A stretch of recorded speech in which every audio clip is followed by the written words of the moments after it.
소개해 주신 대로 학술회의고요. 처음에 기조발제가 우리 한국의 김상준 교수님, 아일랜드의 데이비드 페럴 교수님이 있고요. 그 이후에는 한국의 사례와 세계 및 한국의 사례와 방향에 대한 발제가 4개가 이어집니다. 그래서 우선 우리 기조 발제하시는 두 분이 나오셔서 차례로 발제를 해주실 것이고요. 그 다음에 또 다 발표하시는 분들도 차례로 나와서 하실 텐데 아마 테이블 세팅은 조금 중간에 바꿔야 될 것 같습니다.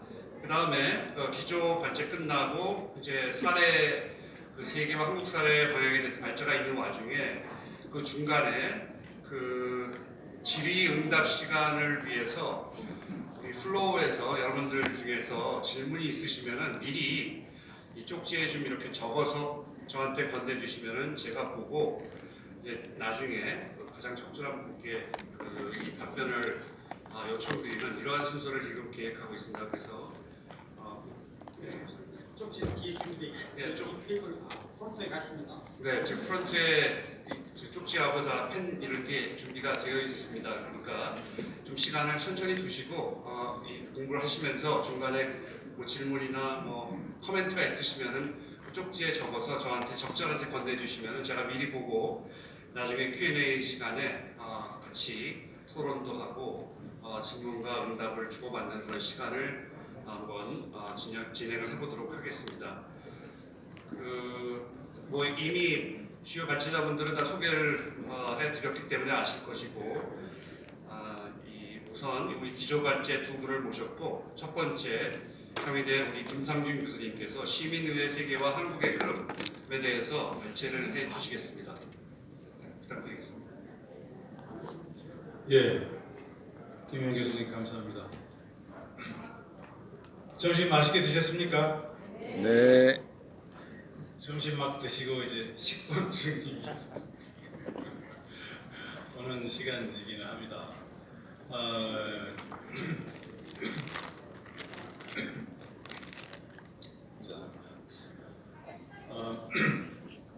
일부 그 발표하신 축사에서부터 보시면 이경 위원장님, 추미애 의원님, 그리고 광문 전 교육감님, 그리고 또 고승 캠퍼 전 수장, 전부 말씀을 너무 잘하시죠. 듣는 사람의 이 하트를 자꾸 흔들잖아요, 그렇죠?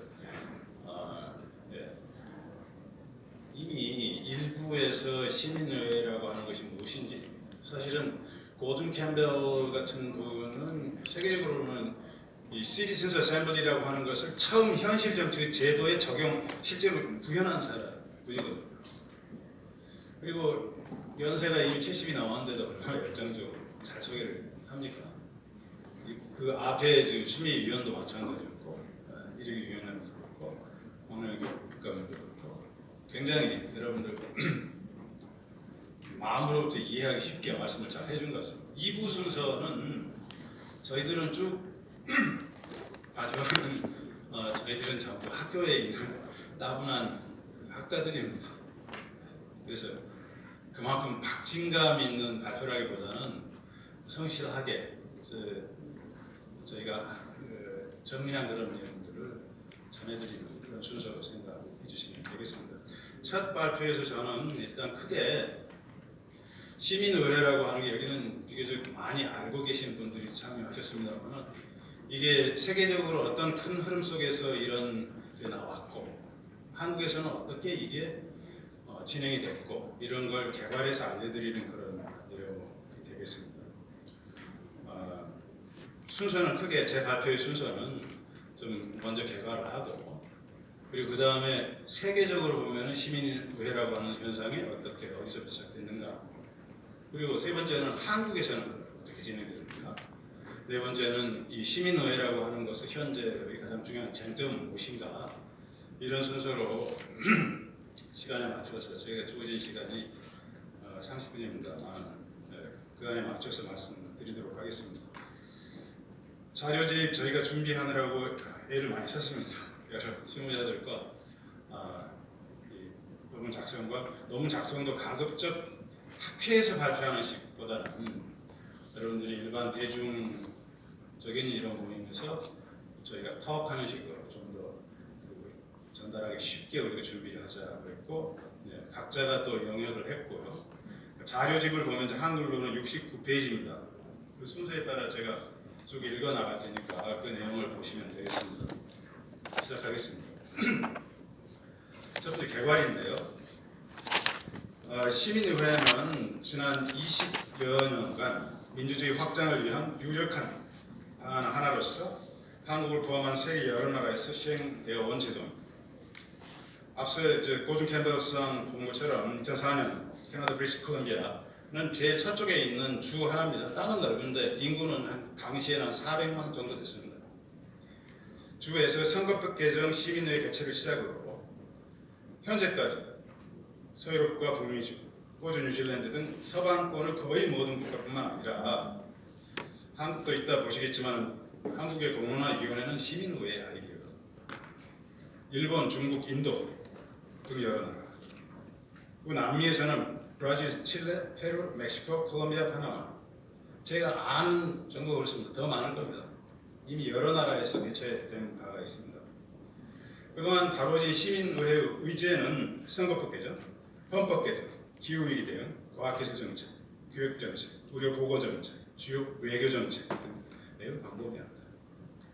시민의회의 이론적인 원리는 민주적인 대표성. 여러분 대의제 민주주의 할 때 representation이라고 하는 것도 대표거든요. 그런데 앞서 일부에서 많이 이야기된 것처럼 왜 민주적인 대표성이 투표로만 독점돼야 되는 것일까?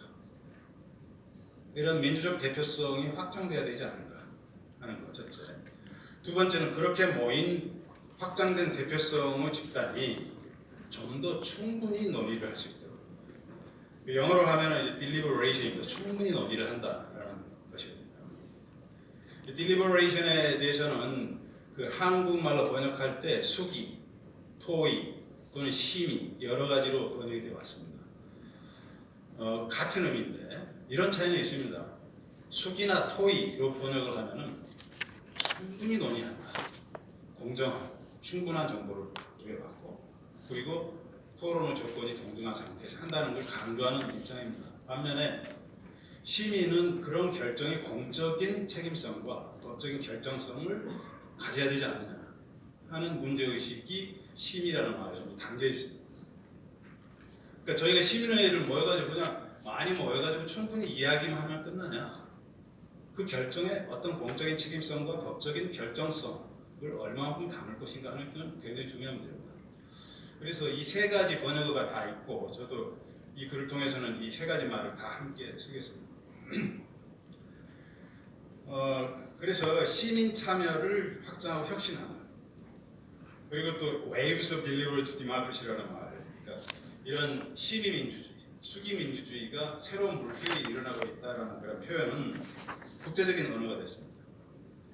시민의회의 구성은 아까 일부에서 자세히 이야기됐습니다만 통계적으로 이 여러 층에 따라서, 지역에 따라서, 연령에 따라서, 소득에 따라서 그걸 이제 통계적으로 추출하는 것을 stratified random sampling이라고 하는 통계학 전문 용어고, 우리가 여론조사기관에서 맨날 쓰는 기법이고, 통계적으로는 확실하게 신뢰율이 95% 이상, 99%까지 고등학교 때 다 배우지 않습니까? 입증된 제도입니다.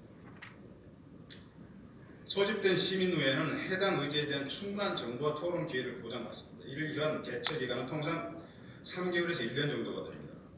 제가 이걸 좀 수정을 했는데 마지막 수정은 여기에 실리지 않아요. 이러한 충분한 토의 방식을 통해 초기 모임에서 여러 갈래로 갈려지던 견해는 점차 초다수화, 3분의 1 이상으로 접근해가는 것이 통상 우리가 보한 시민의 내용들입니다. 2020년에 OECD에서 보고서를 중요한 걸 하나 냈는데요.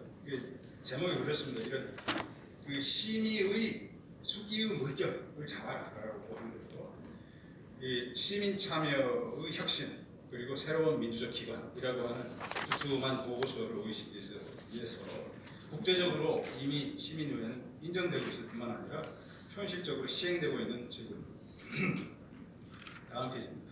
이러한 현상은 민주주의 위기가 널리 지금 이야기되고 있는 시점에 역설로 보일 수도 있습니다. 그러나 역설이지만 동시에 필연이겠죠.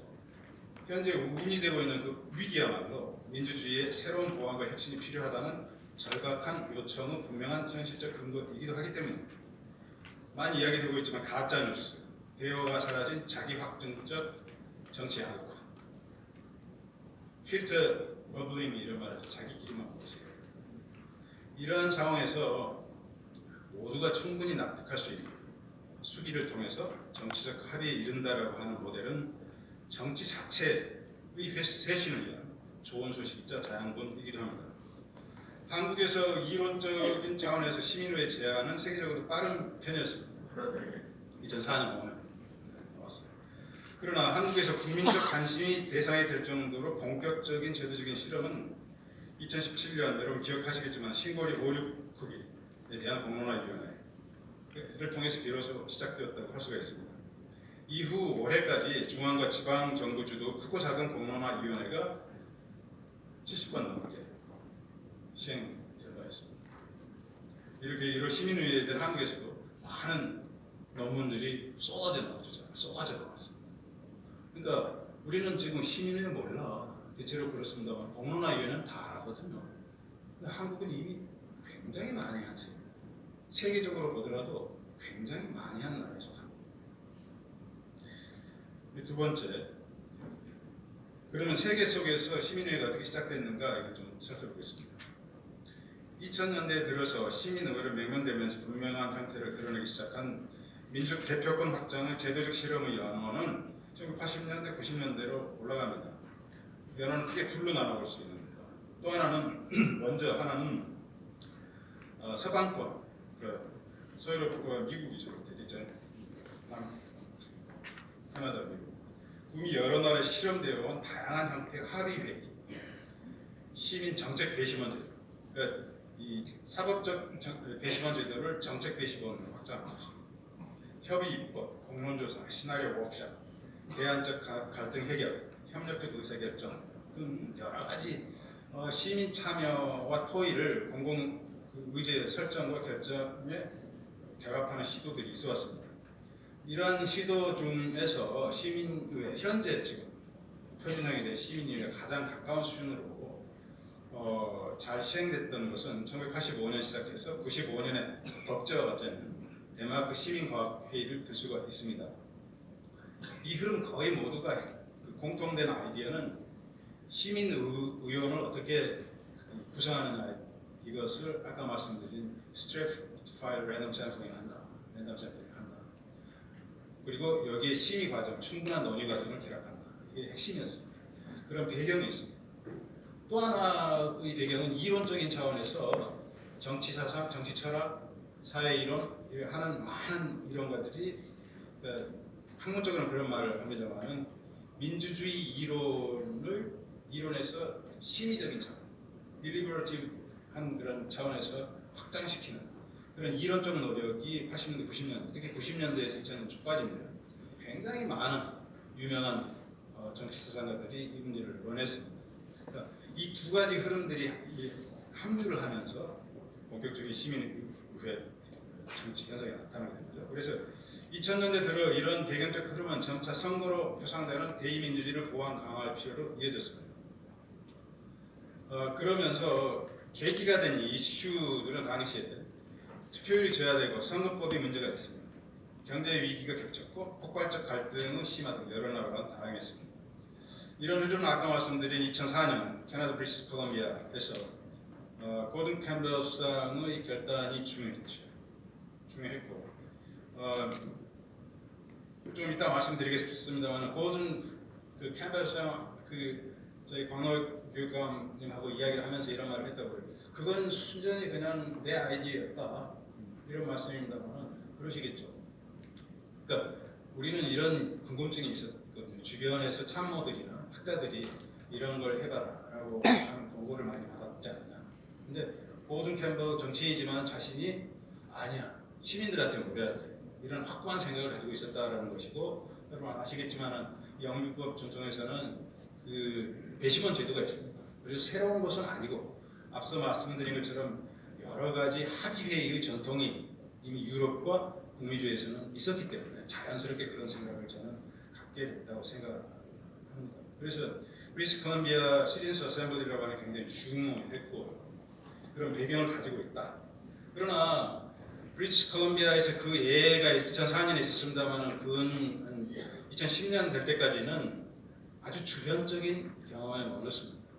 저도 그 시민의 아이디어를 그런 생각을 저도 자연스럽게 앞서 말씀드린 두 가지 배경을 같이 하고 있었기 때문에 저도 제출했습니다만은 몇 년 동안 브리티시 콜럼비아에서 그런 제도가 실제로 시행됐다는 걸 모르고 있었어요. 나중에 알게 됐습니다. 지금처럼 이게 그 IT 커넥션이 많았던 것도 아니고 그래서 시민의회의 정책 실현이 본격적으로 고조된 것은 2008년 세계 금융 위기를 통해서 정치 개혁 위기가 대단히 높아졌을 때입니다. 세계 전체가 들썩들썩했죠. 그 중에서도 아일랜드 경우는 이러한 동력이 시민의 소집과 법적 제도화로 연결된 대표적인 사례라고 할 수 있습니다. 자세한 내용은 저 다음에 발표해 주실 프로페서 데이비드 페로의 발표를 보시면 잘 알 수 있으실 겁니다. 그리고 아이슬란드도 마찬가지로 2008년 경제 위기를 겪으면서 나라가 완전히 부도가 난 상태니까 뒤집어진 거죠.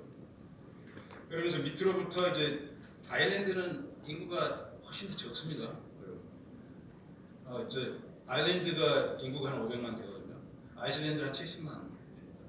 그러니까 여기는 시민들이 전부가 이제 그 나라의 헌법을 바꿔야 되겠다고 하는 과정에 랜덤 샘플링이 아니라 거의 자발적으로 뭐 70만 중에서 유권자가 얼마나 되겠어요. 특히 수도권 이렇게 하면 거의 사람들이 다 우리 촛불 집회 같이 헌법 개정하는 자리에 다 나온 겁니다.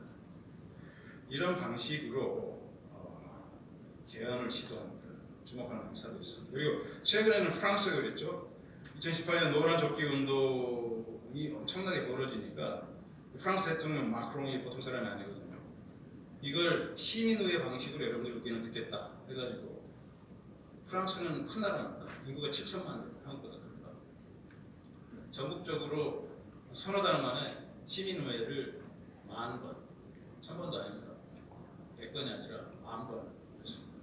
그 프랑스 행정력이라고 하는 게 엄청나다는 걸 보여주기도 했고 그래서 처음에는 이제 사람들도 마크롱에 대해서 좀 의혹도 있었는데 저게 물타기 하려고 그런 거 아니냐. 그런데 시민회를 하는 과정에서 밑으로부터 에너지가 모아지는 것도 있었고 어쨌든 좀 성공적인 평가를 받으면서 나중에는 마크롱은 이 아이디어를 기후위기, 클라이밋 크라이시스에 적용을 시켜가지고 또 성공적인 시민의회를 해냅니다. 물론 정부 주도로 해낸 시민의회 실험에 대한 여러 가지 평가들이 가능하고 앞으로 그런 이야기가 나오겠습니다만 어쨌든 프랑스 경우가 주목되는 것은 이제는 아일랜드나 아이슬란드 같이 조그만 나라가 아니라 그리고 캐나다 브리티시 콜럼비아도 조그만 주거든요. 조그만 주라고 해봐 인구가 500만 됩니다. 근데 프랑스는 7천만을 가진 상당히 큰 나라에서 시민의회를 몇 달 만에 10,000번을 할 수가 있다. 입증을 하고. 그래서 지금은 시민의회는 세계적인 현상이 이렇게 됐습니다. 그럼 한국에서는 어땠는가? 다음 쪽입니다. 한국에서 시민의회 논의는 세계의 이런 큰 흐름과 같이 하지만 지금 한국 정치의 고유한 맥락 속에서 전개되지 않을 수 없었습니다. 1987년 민주화 이전의 한국의 정치 상황은 도대체 그러니까 대의제 민주주의가 문제가 있다라고 하는 것을 논한다는 것 자체가 좀 지식인들만 이야기합니다. 지적인 사치가 아니냐라고 느껴질 정도였죠. 왜냐하면 대의제 민주주의 자체가 제대로 안 되니까 선거 자체가 공정선거 자체가 안 되고 선거를 통해서 야당이 집권한다는 걸 상상할 수도 없는 사회였으니까요. 그래서 이런 시민의 논의가 사실은 제대로 나올 수가 없었습니다. 그러다가 87년 대통령 직선제를 통해서 민주화를 이루고 98년에 최초로 야당이 집권에 성공하면서 이제는 한국에서도 그런 논의가 나오게 되었던 거라고 저는 보고 있습니다. 그래서 이 97년에서 2007년까지 민주정부 10년을 경험해서 주목할 점은 그때 처음으로 한국 사람들이 그런 생각을 할 수가 있었다. 그러니까 우리가 교과서적으로 알고 있는 대의제 민주주의라고 하는 게 미국 민주주의, 프랑스 민주주의, 영국 민주주의 하면은 문제는 다 해결될 거라고 생각했지만 그건 많이 다른 아니고 하는 생각을 최초로 시작했다. 그런 거고.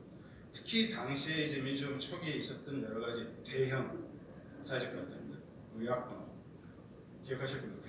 99년 새만금 개발 반대 2000년 위도 핵 폐기물 처리자 문제 밀란 수준으로 터졌다는 거 2003년 대통령 탄핵 문제까지 쭉 연결되고 그 뒤로도 그렇습니다. 여러분 4대강 문제라든가 여러 가지 문제를 생각하면 그또 소고기 파동 문제를 말이죠. 메디컬 문제 이런 문제들에 대해서 현실 정치 제도가 대응을 제대로 못하는 거예요. 그러면서 민주주의라고 하는 게 그냥 선거만 있는 게 아니라 밑바탕에 이렇게 참여, 파티스페이션이 있고 그 위에 시민들의 결사가 있고 여러 가지 시민 있고 그 위에 딜리버레이션 하는 장치가 있고 그래야지 그 위에 민주주의가 서야지 선거라고 하는 것도 의미가 있어진다.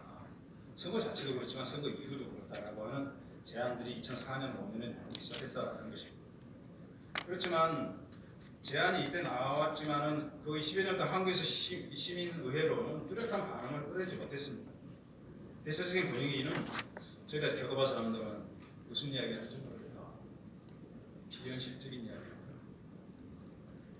설명을 해도 이해를 저는 못했습니다. 왜냐하면 그게 어느 정도 시계의 차이일 수 있고 한국인들의 정책의 열정은 지금도 그렇습니다만 정말 제대로 된 사람을 뽑으면 바꿀 수 있지 않나? 지금 이상한 사람들이 자꾸 되니까 그렇지 제대로 된 사람을 뽑으면 되잖아. 이런 주의가 있습니다. 그렇지만 이 기간 동안은 조금씩 그러니까 한국에서도 이 국민참여 재판 이런 제도가 도입이 됐고 2008년 첫 번째 배 때 이런 이 시민 항의가 좀 더 지속적으로 되기 위해서는 시민의회 같은 기구가 필요하다는 제안도 있었습니다. 또 일부 시민운동가들과 진보정당 활동가들은 각종 시민정책 토론 패널을 조직하거나 대의연구소, 또 정당 공천, 국회의원 후보 공천하는데 시민의적 방법을 적용하기도 했습니다. 또 시민 참여 확대를 모색하는 일부 지방자치단체 민선 수장들이 지자체 정책 수립과 평가 과정에서 시민의적 방법을 응용하기도 했습니다. 또 일부 지역사회 갈등 해결의 시민 게시문이나 공론조사 방법을 적용하기도 했습니다. 그렇지만 그동안은 넓게 보면은 사람들이 그런 일이 있는지도 저는 몰랐습니다. 부분적으로 그런 실험들이 있었지만 전혀 시민의회라는 의제가 대중화될 수가 없었던 거죠. 근데 한국 민주주의 특징은 이게 뭔가 마그마 눌렸다가 어감이 엄청 눌렸다가 이제 마그마처럼 터지는 거 아닙니까? 그래서 87년의 민주화 대분출 이후에 그에 비견할 수 있는 그런 사태는 2016년 17년까지의 촛불혁명이었죠.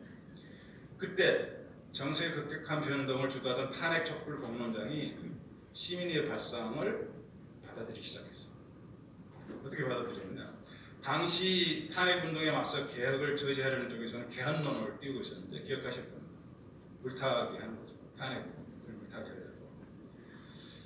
그러던 중 2016년 11월에서 17년 초에 이르는 동안에 일부 시민단체들에서 탄핵은 국회에서 해라.